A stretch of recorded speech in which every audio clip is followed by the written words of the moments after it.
तो दोस्तों Q&A की एक नई वीडियो में आप सबका स्वागत है। जिन साथियों ने हैशटैग बोलो राजगुरु जी के साथ मुझसे सवाल पूछे हैं, उन्हीं सवालों के जवाब इस वीडियो में देने वाला हूं।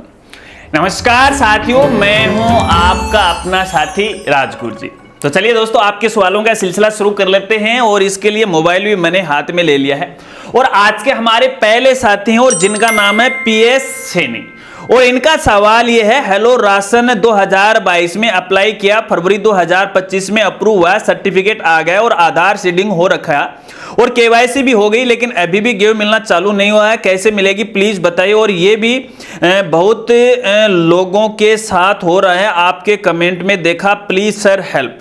तो PS सैनी साहेब, देखिए मैं आपको बताना चाहूंगा, कल यार मैंने इस बारे में एक वीडियो अपलोड किया है, पहले आप वो देखिएगा अगर नहीं देखा है तो, ठीक है ना। लेकिन फिर भी आपको बताना चाहूंगा, देखिए अगर आपका फॉर्म अप्रूव हो गया, सर्टिफिकेट भी आपका जारी हो गया है, तो ऐसे में देखिए आपका जो डेटा वो पोस्ट मशीन में डिपार्टमेंट के द्वारा अपडेट किया जाएगा।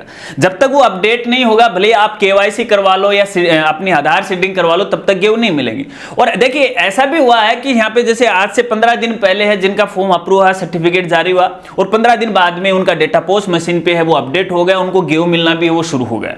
तो ऐसे में देखिए जरूरी नहीं है कि सबको एक साथ गेव मिलना शुरू हो जाए फॉर्म अप्रूव होने के बाद, ये डिपेंड करता है कि आपका डेटा पोस्ट मशीन पे है वो अपडेट हुआ नहीं हुआ। तो ऐसे में कई साथी उस वीडियो के नीचे कमेंट कर रहे थे, नहीं राजगुरु जी ते तो गलत जानकारी दे रहा है। अरे भैया गलत को नहीं दे रहा हूं, मस्त है ना, समझ के सगड़ा का आधार पर मैं जानकारी दे रहा हूं। तो क्योंकि काफी सारे जो लोग हैं वो भ्रमित हो जाते हैं इस बारे में, तो आप वेट कीजिएगा।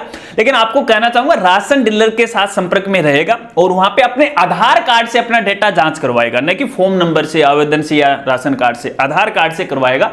तो शायद है वो, कई बार क्या है कि राशन कार्ड से, आवेदन से, एप्लीकेशन से, उनसे वो नहीं आता, आधार कार्ड से आपका डेटा आ जाता है, ठीक है ना। और ये जो राशन डीलर होते हैं वो ज्यादा पढ़े लिखे नहीं होते हैं, तो ऐसे में उनको खास जानकारी नहीं होती है, तो आधार कार्ड से करवा लेना।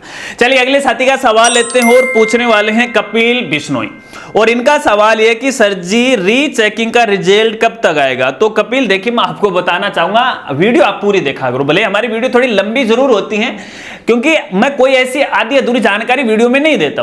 अगर वो वीडियो आपने कंप्लीट देख ली होती तो शायद ये सवाल नहीं होता, ठीक है ना।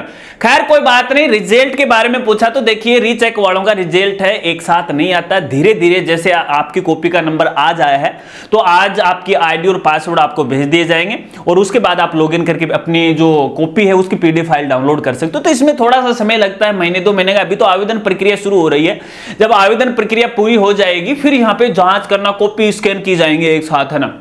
स्कैन करने के बाद धीरे धीरे रिजल्ट है वो जारी होगा, तो 5-6 महीने का समय लग जाएगा, चिंता मत करो, ठीक है।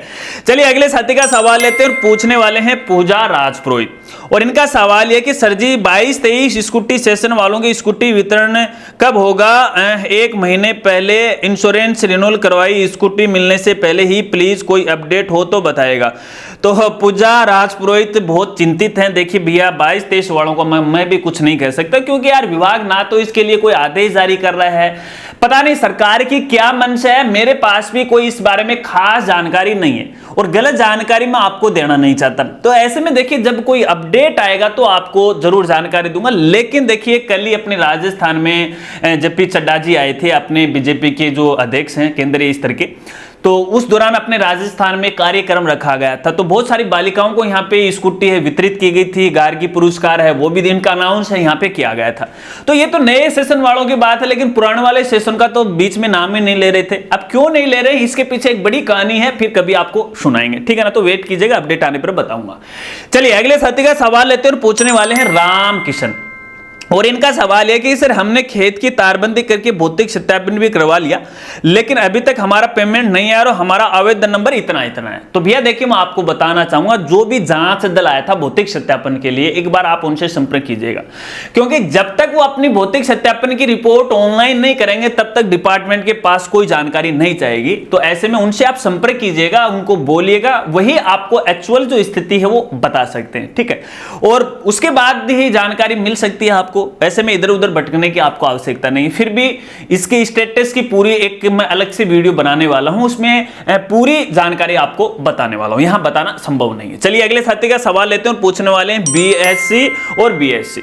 इनका सवाल यह है सीएम स्कॉलरशिप के पैसे कब आएंगे। तो भैया देखिए मैं आपको बताना चाहूंगा केवल सीएम स्कॉलरशिप की बात नहीं है, अपने राजस्थान की बहुत सारे ऐसी स्कॉलरशिप हैं जिनके पैसे यहां पे अभी तक बच्चों को नहीं मिले। तो ऐसे में आपको थोड़ा वेट करना। देखिए अगर आपका फॉर्म अप्रूव हो चुका है, आप उस कैटेगरी में आते हैं, ठीक है, आप उस मेरिट लिस्ट में आते हैं, तो आपको 100% मिलेगी, भले ही इसमें समय क्यों ना लग जाए। क्योंकि देखिए सरकार है, बजट का मसला रहता है, जैसे जैसे सरकार का बजट आता है संबंधित डिपार्टमेंट के पास, वैसे वैसे आपकी जो छात्रवृत्ति के पैसे हैं वो आपके खाते में ट्रांसफर किए जाते हैं।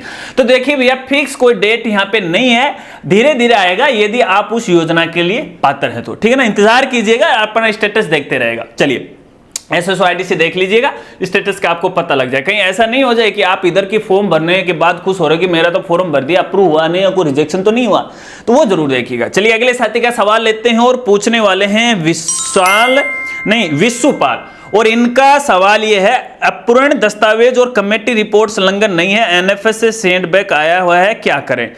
तो विश्वपाल देखिए मैं आपको बताना चाहूंगा अपूर्ण दस्तावेज का मतलब यह है कि राशन कार्ड के लिए जब आपने आवेदन किया था और जिस कैटेगरी जिस श्रेणी के लिए आपने आवेदन किया था, कौन सी श्रेणी, जैसे नरेगा के आधार पर किया था या सीमांत कृषक के आधार पर किया था या किस जो भी कैटेगरी है, उसका दस्तावेज आपने यहां पे है सही नहीं अपलोड किया जब आप आवेदन फॉर्म भरे थे। यह भी हो सकता है कि वो दस्तावेज आपने अपलोड कर दिया हो, लेकिन इसके साथ यहां पे जो सहमति पत्र होता है, घोषणा पत्र होता है या शपथ पत्र है, शायद वो अपलोड नहीं किए हो, उस पर कोई आधे अधूरे सिग्नेचर हो, है ना, ये सारी चीजें हैं। तो अपूर्ण का मतलब है कि आपके दस्तावेज में कोई न कोई कमी है। इसके साथ साथ यहाँ पे आगे यहाँ पे कमेटी रिपोर्ट संलग्न नहीं। कमेटी रिपोर्ट का मतलब यह है कि जो भी अपने ग्राम पंचायत के ग्राम सेवक है, 3 लोगों की कमेटी वो बनाई जाती है, और ये कमेटी है जिन्होंने आवेदन किया इस योजना के लिए, उसका भौतिक सत्यापन करते हैं। अब भौतिक सत्यापन वो घर पर जाकर भी कर सकते हैं या बैठे बैठे भी कर सकते हैं। तो उनके द्वारा एक रिपोर्ट बनाई जाती है, वो रिपोर्ट है उन्होंने है संबंधित कार्यालय में SD ऑफिस के अंदर है या BDO ऑफिस के अंदर है, उन्होंने जमा नहीं करवाई। तो इसके लिए तो आपको अपने ग्राम सेवक है उनसे आपको संपर्क करना पड़ेगा और वही आपको सही जानकारी वो दे सकते हैं, ठीक है ना। तो उनको बोलिएगा कि भाई रिपोर्ट आप जमा करो, हमारी रिपोर्ट बना के दो, जो भी है आवश्यकता के अनुसार, ठीक है। चलिए अगले साथी का सवाल लेते हैं और सवाल तो लगभग यहां पे कंप्लीट हो चुके हैं। आशा रखता हूं आपको अपने सवालों के जवाब जरूर मिले होंगे। यदि आप मेरे जवाब से संतुष्ट हो तो वीडियो को लाइक जरूर कीजिएगा और फिर से कमेंट है वो कर दीजिएगा। अगर कोई साथी चाहता है कि आने वाली Q&A वीडियो के अंदर मैं आपके इसी तरह से सवाल शामिल करूं, तो जब भी आप अपना सवाल या कमेंट करो तो #बोलो राजगुरुजी के साथ लिखा करो, ताकि हम आपके सवाल को वो शामिल कर सकें। अगर वीडियो जानकारी आपको अच्छी लगी तो वीडियो को लाइक कीजिएगा और अपने दोस्तों के साथ जरूर शेयर कीजिएगा। तो मिलते हैं फ्रेंड्स अगली एक नई वीडियो के साथ, तब तक के लिए जय हिंद, जय भारत।